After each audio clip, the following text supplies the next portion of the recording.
po itong 37.5. So, sinunod mo lang kung alin ang nakalagay doon sa DV o disbursement voucher? Yes, Your Honor. Okay.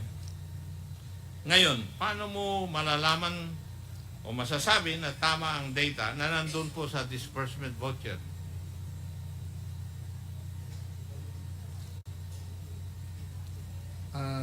Your Honor, nakalagay naman po dun sa yung 37.5, then sa checker rin, so tali po sila eh.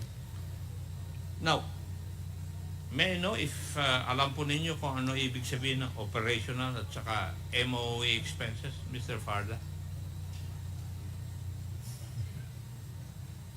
Would you know? Your Honor, yung po kasing operational dyan, Hindi, alam niyo po ba ang ibig sabihin ng operational at saka MOE